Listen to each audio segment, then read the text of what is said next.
지난 시간에 우리는 에베소서 2장을 통해 그리스도의 연합 그리고 특히 구원에 대해 이야기를 나누었습니다.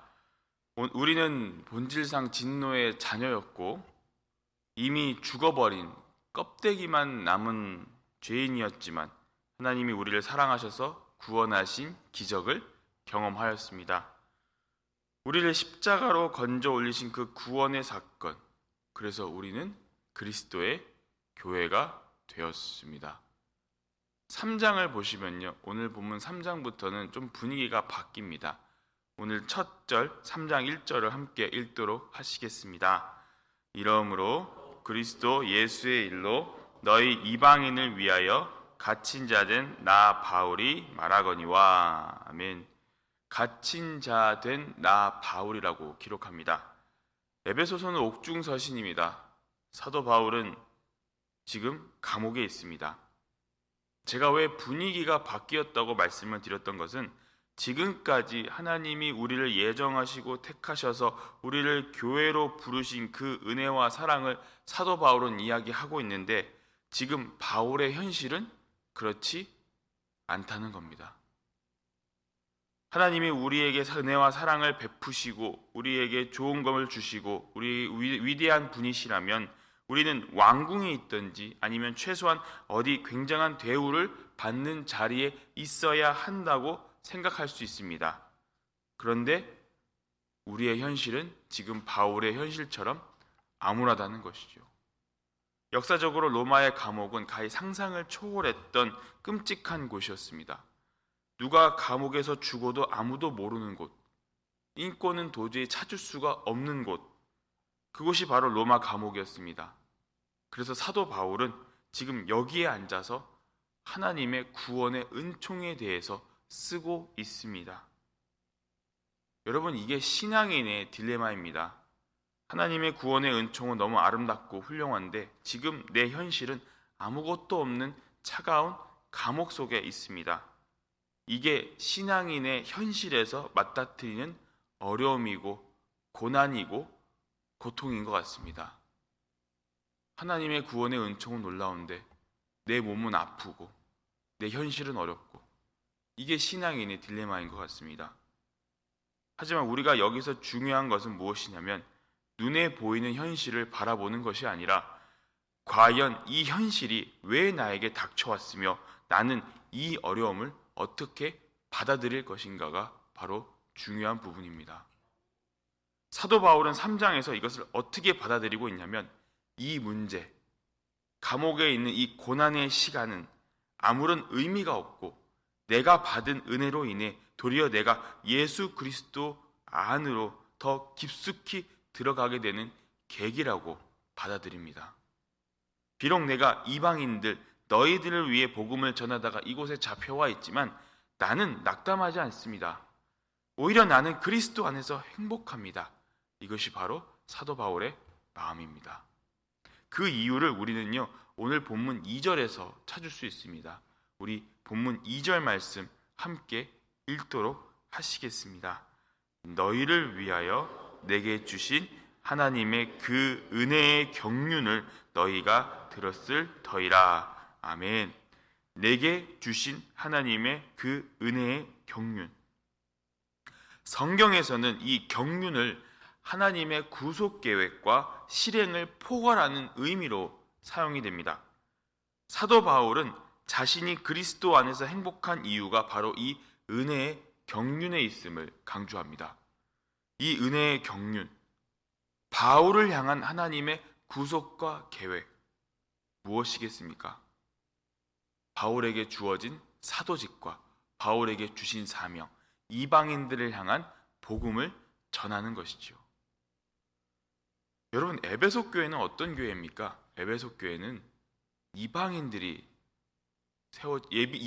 의해 세워진 교회입니다. 이방인들이 모이는 교회입니다. 사도 바울이 이방인들에게 복음을 전하여서 세워진 교회가 바로 이 에베소 교회인데, 그래서 사도 바울은 자신의 사명을 감당하였기 때문에 옥에 갇혀도 기쁘다고 이야기하는 것입니다. 그렇다면 여러분, 이 은혜의 경륜이 무엇인지에 대해서 우리가 좀 자세히 알아볼 필요가 있습니다. 앞장으로 넘어가시면 사도 바울은 에베소서 2장 11절부터 이 말을 기록해 놓았습니다. 에베소서 2장 11절을 한번 찾아볼까요? 에베소서 2장 11절입니다. 바로 그 앞장에 있습니다.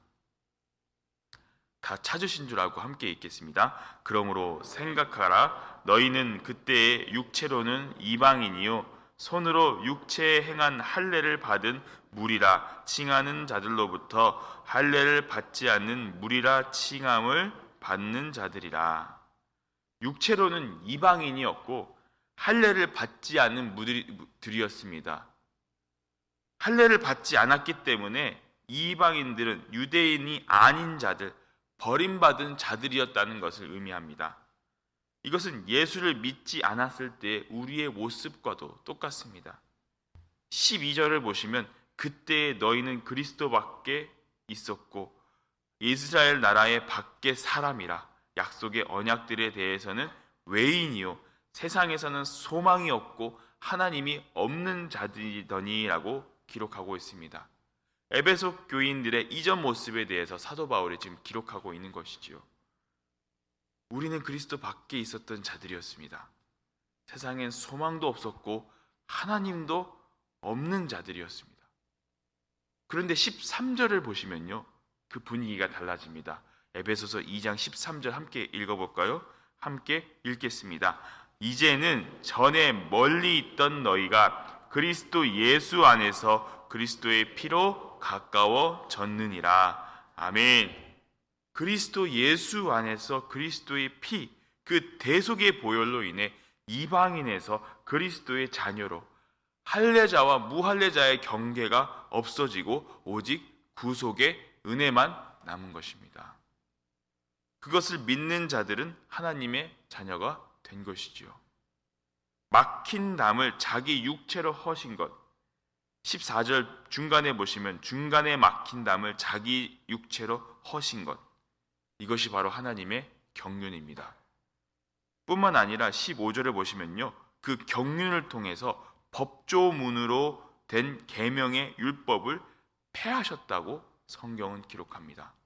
그러면서 15장 마지막에 보시면 한 세 사람을 지어 화평하게 하셨다고 기록합니다.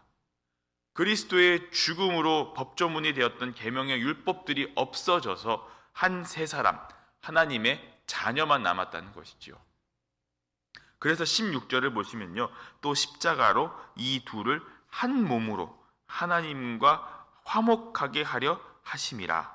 원수된 것을 십자가로 소멸하시고 이제는 이방인도 없고 무할례자도 없고 원수된 것도 없습니다. 그 이유는 16절에 나온 것처럼 다 십자가로 소멸하셨기 때문입니다. 그래서 이게 어떻게 되었냐면 17절, 18절에 잘 기록되어 있습니다. 에베소서 2장 17절, 18절 우리 함께 읽도록 하시겠습니다.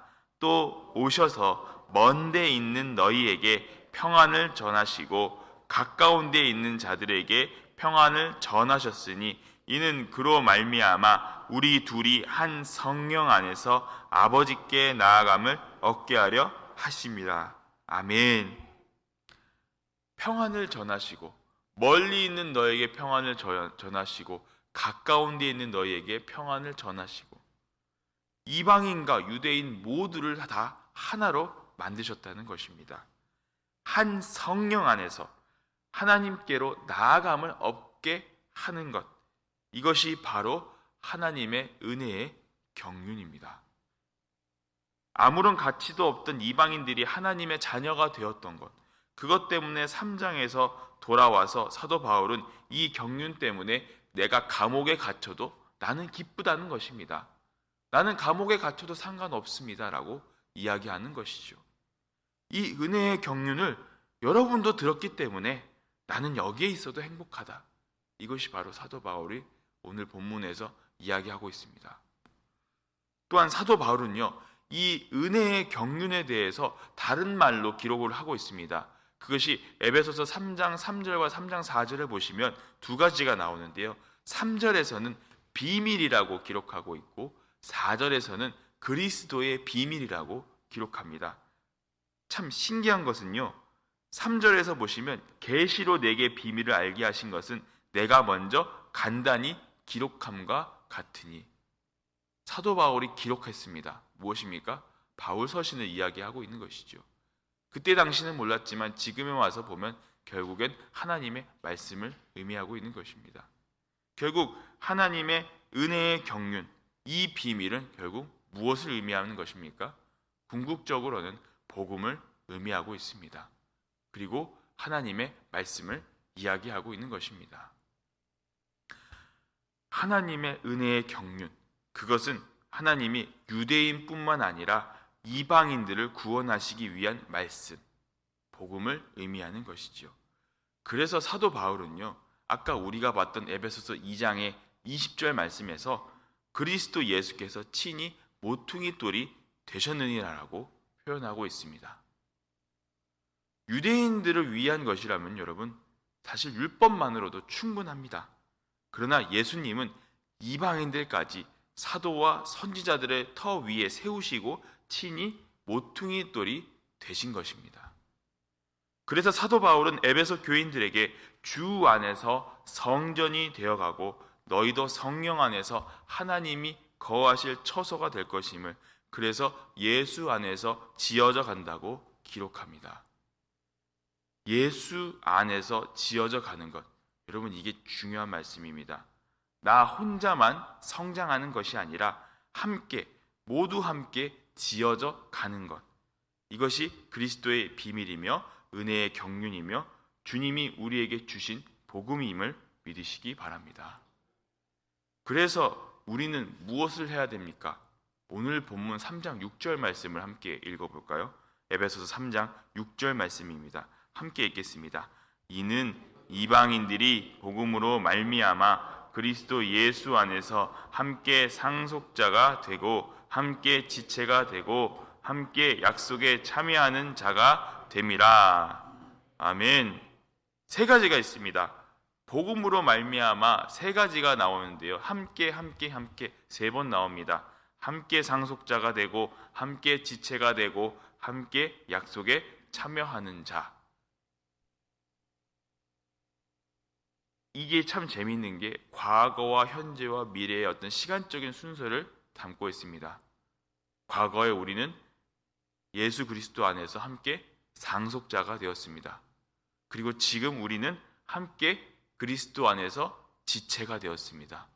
그리고 먼 미래가 될지 아니면 지금 당장이 될지 모르지만 미래에 하나님의 구원의 날에 그 구원의 약속에 함께 참여하는 자가 되는 것이 바로 주님이 주신 과거, 현재, 미래 사명인 줄 여러분 믿으시기 바랍니다. 성탄절을 생각하면서 아기 예수님이 이 땅에 오신 이유에 대해서 저는 계속해서 묵상을 하고 있는데, 계속 생각을 해보면 지금 개인적으로 저는 이 에베소서를 통해 그 이유를 찾을 수 있다고 저는 생각합니다. 이 땅에 오신 이유가 무엇일까? 결국 우리를 위해 이 땅에 오셔서 친히 모퉁이 돌이 되어주신 그 주님, 그리고 그 예수님을 생각하면서 우리는 주님의 상속자로서 함께 서로 사랑하고 섬기는 지체가 되고 주님의 날에 함께 구원에 참여하는 그것, 그래서 성령 안에서 주님의 몸된 교회가 되어서 서로 자라가는 것, 이것이 우리에게 주신 하나님의 은혜의 경륜임을 믿으시기 바랍니다. 그리고 이것이 우리에게 주신 하나님의 사명임을 깨닫고 오늘 하루도 그 은혜의 경륜에 감격하여 살아가시는 여러분이 되시기를 주님의 이름으로 축원합니다. 아버지 하나님, 절망적인 현실에 있다 할지라도 주님의 은혜의 경륜을 생각하며 그 기쁨과 은혜를 생각하며 살아가는 우리가 되게 하소서. 그리하여 우리에게 주신 사명을 잘 감당하며 살아가는 자가 되게 하소서. 우리 복음장로교회가 그런 교회가 되길 소망합니다. 성령 안에서 서로 자라가길 소망합니다. 초대교회의 모습처럼 서로 나누며 살아가기를 소망합니다. 주님의 영광을 노래하며 주님의 은총에 감사하며 살아가는 그런 교회가 되게 하여 주시옵소서. 몸이 아픈 자들이 참으로 많이 있습니다. 하나님께서 그들의 마음을 위로하여 주시고 또한 치유하여 주시옵소서. 주님으로 인해 담대하게 살아갈 수 있는 힘을 또한 허락하여 주시옵소서. 사랑하는 우리 성도님들, 오늘 이 자리에 나와 기도할 때에 주님이 주시는 그 은혜의 감격을 누리게 하여 주시옵소서. 모든 성도 중에 지극히 작은 자보다 더 작은 나에게 이 은혜를 주신 것은 측량할 수 없는 그리스도의 풍성함을 이방인에게 전하게 하시려고 했던 사도 바울의 고백처럼 측량할 수 없는 그리스도의 풍성함을 또한 우리 이 자리에 기도할 때 그 풍성한 은혜를 주님께서 더하여 주시옵소서. 감사를 드리오며 우리를 구속해 주신 예수 그리스도의 이름으로 간절히 기도하옵나이다. 아멘.